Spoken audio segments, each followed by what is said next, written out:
Hi, everybody. Welcome to Diamond Effect Podcast. Today we have a special episode where I have a guest with me, Dan Wowk, one of my clients, who will be talking about his entrepreneurial journey because he definitely has experience behind his belt and it will be great to learn from him. So, welcome, Dan. Thank you for coming on with me to record this. Hi, Maggie. Thanks for having me on. Glad to be here. Okay, nice, nice. My pleasure, my pleasure. Okay, so let's start maybe just, Dan, if you could introduce yourself to the audience, tell us what you do, how long you've been in business, and I always love to know why did you choose this particular business? So what made you do what you do? Sure. So I'm a mortgage broker and I own my own mortgage brokerage. I opened up Zoom Mortage.ca 15 years ago. Um, you know what? I started going to university, looking for a job, and I ended up in the corporate world. And I ended up working for various companies. All of them were mortgage companies, and we lent to mortgage brokers. So I was there for, over a dozen years and became an expert in the mortgage industry. But my dad was an immigrant to Canada, and he was self-employed here. And I always grew up that, with his voice in the back of my mind, like, how could you live in this free country? It's a great country. You can start your own business. You can be your own boss. Where he came from, he came from Ukraine way Mhm. back in the day where, you didn't have those freedoms. So I grew up with that in the back of my head, and yet I ended up in the corporate world. So I kind of called it, I had the golden handcuffs Mhm. where I wanted to be self-employed. I didn't want the 9 to 5 job, but why would I leave? I mean, I was getting promotions, they were paying me well. Um, they paid actually for me to go back to school and do my MBA. They Mhm. gave me time for that. So, I was being treated very well. And I just kind of was in the corporate world. But after it was about 15 years, Mhm. I had an opportunity. I was offered a package to leave. Mhm. And so I decided this is it. This is my opportunity. It's kind of a bit of a parachute. It'll give me some time to get set up and get started. And so poof, here I am. I'm going to be a self-employed entrepreneur. This is what I grew up with. Now, what am I going to do? Mhm. And at that point, I was an expert in mortgages, right? At least from the corporate side and Mhm. knowing how to get them approved, know who the mortgage lenders were, the mortgage insurers, Equifax, all the players, and primarily getting mortgages through mortgage brokers. I really knew how the mortgage brokerage industry worked. So I decided I'm going to set up my own mortgage brokerage, zoommortage.ca. That's, you know what? I have to say that I love this story and I didn't know that part because now I need to share with you. I was the other way around. So my dad, of course, he was an immigrant. I'm the first generation immigrant. He's in Poland. And my dad has been an entrepreneur most of his life. But for me and my sister, he always wanted the corporate perfect thing. And maybe because we're girls, and maybe because he knew, entrepreneurship is not easy, even though he's done really well for himself. And he always wanted me to immigrate, even when I didn't want it first. I'm like, I'm not going anywhere. He's like, you should leave. There are so many opportunities in Western countries and so on. And then when I had this corporate job, just like you, with everything is well. I was treated well. They paid for my education. I was being promoted. Nothing really, like, there was no pushback for me to leave. And I decided to go to an entrepreneurship. My dad was like, are you sure? Like, this might be not a good idea. Like, he was so worried. So, anyhow, I find it fascinating how it was reversed for you. And your dad was Yeah, like, no, no, no, you gotta It, do it, it. it And was you're like, like it well, was like that from my mom. My dad had ups and downs in uh, businesses. She didn't like the ups and downs, so she always wanted me kind of in the corporate world. So when mhm. I struck out on my own and started my own business, she was like so worried, so concerned. Okay. And Okay. I was doing well, doing better than I was in the corporate world, but Mhm. she kind of still treated me like I was unemployed. It's like I should go get a job. But no, I was doing quite well, but she didn't see it that way because Mhm. in her Mhm. vision, it was the security of a corporate job where Mhm. there's a pension, where there's a health benefits, where, all that Yeah. stuff is laid out. She liked that, but I really fell in love with my dad's vision of Mhm, being self-employed and being your own boss and mhm. more in control of your own future and your own destiny. And that just tells us that, like, really we need to do what we think is best for us because our entourage, the people we know, are not always going to agree with our choices or necessarily understand what it takes. Like, for example, what it takes to be an entrepreneur, right? I have clients who are starting their businesses where their entire network is people who've been always employed and they never had entrepreneurs in their family. They don't know any entrepreneurs. So then when some of my clients make that switch, it's just nobody knows anything and they think they're weird or they're like not understanding what it takes and how it is that when you grow the business. So, that's I guess our even stories confirm that like once you're entrepreneur, you gotta do it for you, not for anybody else. And then like you probably, we'll talk about it. You need to network with other entrepreneurs who kind of understand what you're going through. Yeah, Okay, so tell us, so as we talked, entrepreneurship is definitely there are a lot of ups and downs, especially when you run your business over the years. But it's not just entrepreneurship, because even if you look at larger corporations or more mature businesses, they're never like straight line or straight line growth or stable, right? There's always ups and downs. That's just the nature of being in a business. So if you could talk about for you, the main stages of your business growth, maybe better times or harder times, whatever you want to share, how you dealt with them, how did you pivot and adapt in each of those stages? sure. So, I mean, starting the business was easy, right? Licensing the business, getting the office set Mhm. up, working with the regulators. I had all that corporate background, getting computer systems set up. I had everything I needed, hooked up with all the lenders, ready to go, can start doing business. But what I didn't have was clients. And without clients, you don't have a business. So that was the real learning curve for me.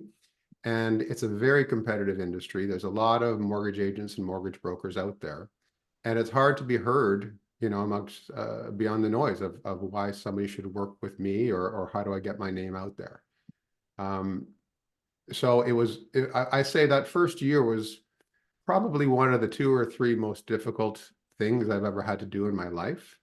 And it wasn't so much, I mean, there's that whole people are driven towards pleasure and away from pain. For Mhm. me, it was away from pain because I refused to fail, right? I was in my 40s, and confident of myself and what I could do. I had all the knowledge. I considered myself an expert, but I didn't have any clients. And so I took courses on sales and specifically sales for mortgage agents. Mhm. I learned kind of what the top ways of generating leads, especially Mhm. early on, because there's a lot of ways that are very expensive. And when you're starting a business, you don't have money. So what are Yeah. the cheap ways, which is very labor intensive? So I did a lot of cold calling. I went right back to cold calling, door knocking, flyers, whatever I had to. And it was work. It really was work I hate it. I did not like cold calling. Some, very few people, but some like it. Mhm. I wasn't one of them, but it works. And I refused to fail. I was determined. I would, come this far in my life. I'm not going to fail at this. I'm going to do whatever it takes. Mhm. Being in my 40s, I had a house with mortgage payments, a car with car payments. I had children to support. It's not like I could coast very long without an income. So I really felt the pressure. And, there's a saying that in order to succeed at something like cold calling is you have to be willing to do what others are not willing to do. Mhm. That's what Mhm. really distinguished me because there's a lot of other agents out there, but cold calling is hard. They wouldn't do it. Mhm. They would rather fail or they would rather go back Mhm. and to a corporate job or find something else. Mhm. Um, I, I I read a story of it was Captain Cortez from Mhm. Spain who conquered Yes. South America. And I've shared this with some agents that I've onboarded, and they still remind me of that because it helped motivate them as well. But how he came with his fleet of half a dozen ships, Mhm. and they had to conquer, some natives to get a foothold on land, there was a great amount of resistance. Mhm. And so he had them bring all their men, all their supplies, everything on shore. And then the ships were basically empty, and he sent out a couple of boats in the middle of the night and he burned the boats. Mhm. So there was no going back to the corporate world for me. I'd burn those boats. I'm on the island and I got to make those phone calls because I Mhm. was determined and I wasn't going to go back. I mean, that was the biggest part is I think in any business is getting started. Mhm. Once you get started, you start generating revenue, then you have clients and repeat clients and word of mouth clients, and then you can start looking to expand other ways of generating leads in business. Yeah. Yeah. And I agree with that 100%. Like as you say, in the beginning, you don't have a lot of capital, but you have all the time in the world. You don't have clients to serve, right? And that's the time to figure out organic ways to learn the skills, right? Learn the marketing, learn the selling, whatever, depending on the industry, right? Every industry has its own little things. Because that will serve you forever no matter what. And then this way you can gain more money and then part of it reinvest in the business, even if it's like in paid advertising and things where they don't require your time, but then they require the other resource, money. Yeah. Yeah. Yeah, I evolved from there Mhm. because I wanted to get away from that.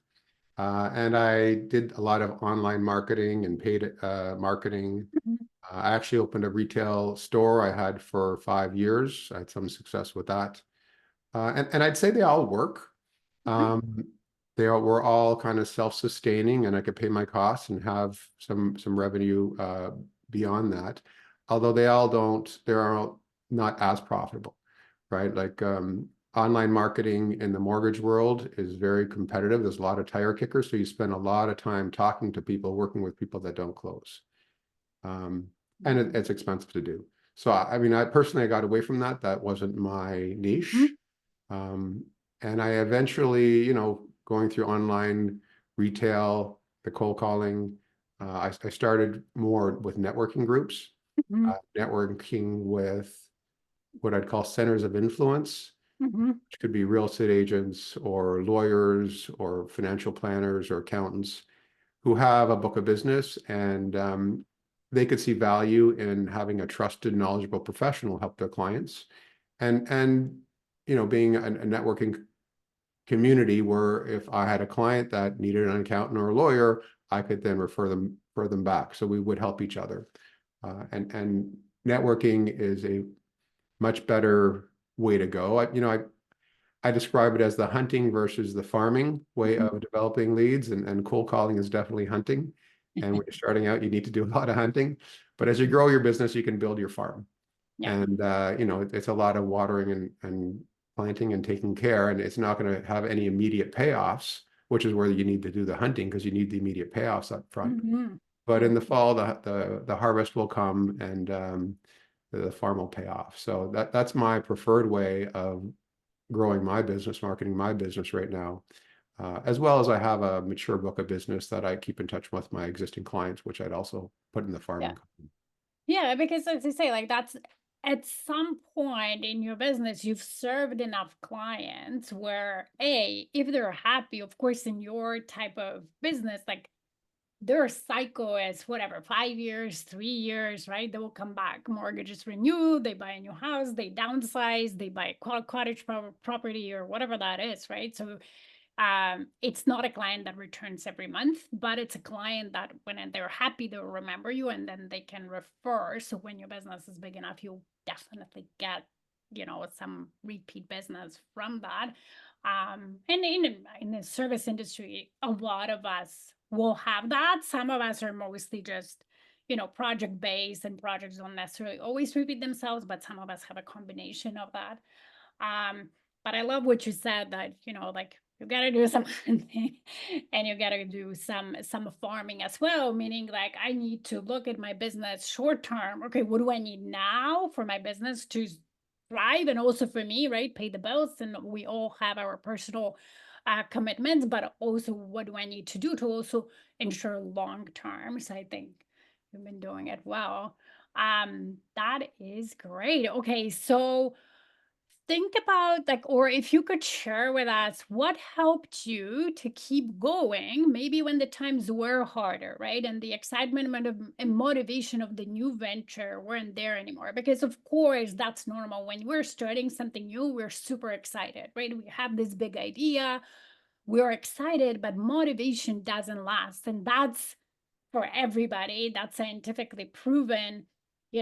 Excitement has a short span of life.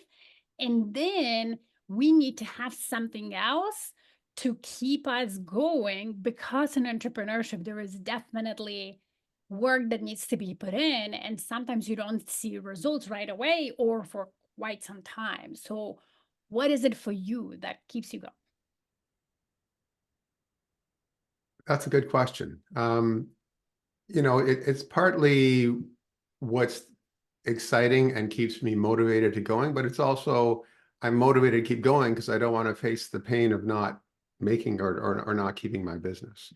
Right. So I consider myself lucky to be self-employed and to be flexible, and it's what I wanted, and I want to continue down this path. I don't want a corporate job or go back into that type of environment. And my business is very cyclical with regards to the real estate market and interest rates. And so the one thing it's taught me is to be good with my money, because when I'm doing well, I have to prepare for the times that I'm not going to be doing well, because they're coming. Um, so, but in addition, it's those times that when the business is not coming in, that's when you work the hardest to make sure that you can pay the bills, make sure that you can keep your business going. And you've really worked hard on your business. You've worked hard on kind of sales. You've worked hard on yourself. And then that really pays off more so when the market turns. And Mhm. suddenly you can apply those skills in a strong market, and it can be, quite profitable. I think for me anyway, and I think for most people, it's almost like I've heard it, like a thermostat. We have this thermostat of how hard we're going to work. The thermostat set at, 75, and you work to that level. And Mhm. you get there and you're happy with it, and you have your lifestyle. Um, I'd love to be able to set the thermostat to 80 so that Mhm. I could do even better. But I don't know. That's the hard thing, because I'm doing well, but to get to the next level, it's something internal. I think it's more my own motivations, Mhm. goals, in terms of how hard I'm willing to work. Because if I'm hitting my goals and living a good life at 75, then why would I set the thermostat any higher? Well, I can tell you a few years ago, I decided I wanted to buy a property in Florida. Mhm. A friend of mine had did this. It was a great idea. Uh, Mhm. Prices were more reasonable at the time. And Mhm. so I put up, one of those pictures on like a dream or a goal board of a house, a potential house in Florida. And I wrote down all the things I needed to do for the interest rates to be at the right levels for me to be able to afford that, for the dollar to US conversion to Mhm. be at the right levels, and for the income level I needed to get there to do that. And within 9 months, I'd owned a house in Florida. So that was the kind of one story of me putting up a positive board and a goal to shoot for that paid off for me. So that works as well. So maybe now my thermostat's at 78. Yeah, or 80. Yeah. You know what I think? That as we I think most entrepreneurs are to some extent like high achievers, in a sense where we like to set goals and achieve them and really like push ourselves to grow, as you say, like grow the skills, grow whatever we need, like even our emotional capacity, whatever that is that we need to achieve that goal. And then when we achieve it, at some point, I always looked even in my corporate role, right? Like I wanted a new role because I love to learn. So as I was in it, I was learning, it was good. But then at some point, once any role became more of a norm for me, where 80% was something that I knew how to do with my eyes closed, and only 20% was that opportunity for growth, I was becoming a bit bored, right? And saying, like, I need to learn and grow again because I just love that process for me. So I think some of it is happening for entrepreneurs. Okay, you gain to a certain level And then at some point, there becomes this routine that's no longer as fulfilling. And you need to like move the goalposts, right? Okay, like I want to, and it's not always about, it could be about a property. Okay, I will put the property because that forces me to grow. It could be Mhm. something else, but I believe a lot of it is just about the growth, right? Just about like, okay, I need to expand, I need to learn something more. And raising the bar gives you that, because Yeah. now you need to get out of your comfort zone. I heard, a lot of advice over the years, and one thing that was out there a lot in my industry anyway, is go out and buy something you can't afford, like a house or a car. Yeah. And now you're going to have your motivation. Now you're going to like get out there and start knocking on doors and Yeah. beating the bushes, and because you need to pay for it. So I mean, for me, that I guess worked both ways, because Mhm.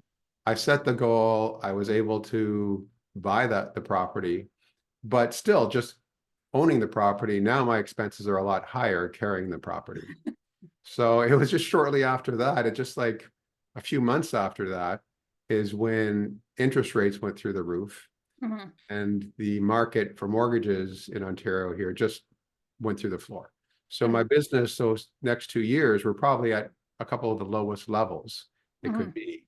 And yet I found a way to maintain both, because my thermostat was set at that higher amount. And now this is where I have to perform. This is what I have to do.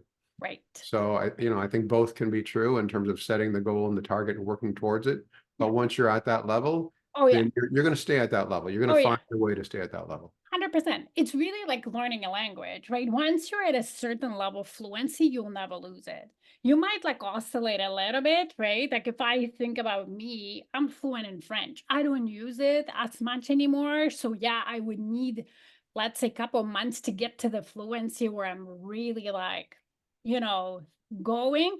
But even at right now, I can understand everything. I can express myself. It might just take me a little bit longer, right? To think about certain words. But I will never go back to the time when I didn't know how to speak French. Yeah. Right? At like that level, a certain level is set. So as you say, once you achieve certain level of knowledge and skills and so on to create certain amount of income, and you've repeated that enough of times, you won't go back, because Right. as you say, like it's just you're there. Um, so another question that I have for you is, as my client, we've coached together for 6 months, and I know you've had some aha moments or some, you know, mini transformations that you went through as we coach. So maybe what are a couple biggest ones that you could share with the audience that you had in our coaching, and how do you think it will help you in your business going forward? Yeah, I had a big one. And I wanted to be self-employed because I wanted to be kind of free to live my life the way I want, my own boss, in control of my destiny, my time. But when I started the business, like with the cold calling, it's like I needed to do the cold calling, and there was a certain way to do the cold calling, and I, learned how to do that, and I had some training on that.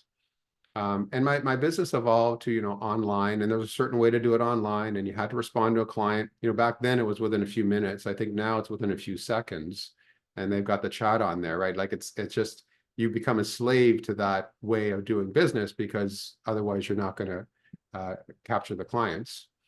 Um, and then I had the store for a while, and now, networking, and which I still enjoy, but there's a component of that I really struggle with. There's still a lot of kind of follow up, and I'm not motivated. I'm not enjoying it, and lost a lot of passion for it. And through our coaching, you reminded me that it's my own business. I can do it whatever way I want. Mhm. It's kind of like, and I look back, I've done it so many different ways over the 15 years. Why am I stuck in a way that I'm not happy?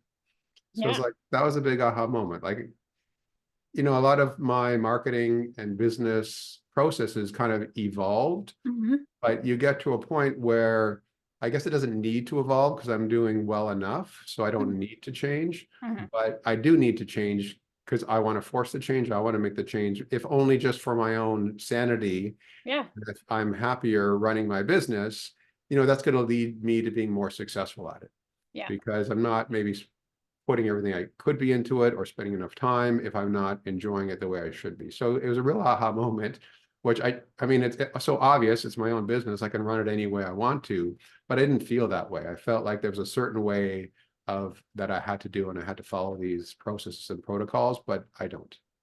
Yeah, and you know what? I think like you're not the only one, and all of us at some point get in that way where, yes, as you say, we have certain established way that worked for us, and we're doing it, and then like our brain just believes that we have to do it that way, and it cannot change, and there's no other better way, and so on, and it puts us in a corner where we don't even open ourselves to possibilities that we don't have to. We can shift it in a way that's better. We can shift it in a way that's more fun. We can add something that could be even more effective and more pleasant for us, right? But unless you sometimes like pause and think about it, it's so human, really, to get into that day to day, the habits that we've established, things that we've done, and never question it.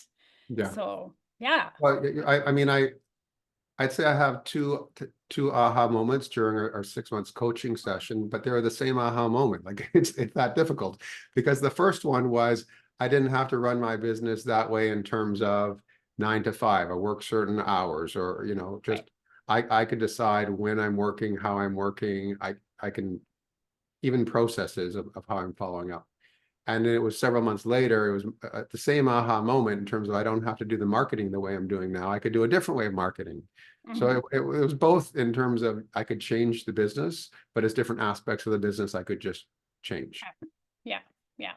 I always say continuous improvement, right? Like you want to look at things. Okay, what's working? What can I do better? What is not working? How can I replace it with something that is? And if you have those habits or those moments where you can look at it, you always open yourself up for things to look at things from a different perspective, and then you can decide, okay, I want to keep it or change it, but it just gives you that opportunity and possibility, and therefore maybe avoid prolonged periods of being or feeling like you're stuck, right, doing something that you're not necessarily enjoying, that gives you some results, but you never know if they were like optimal results, right? Only Right. because you're creating certain results with that way doesn't mean there couldn't be a better, more effective way and more pleasant way if Yeah. you never explore that possibility. Yeah.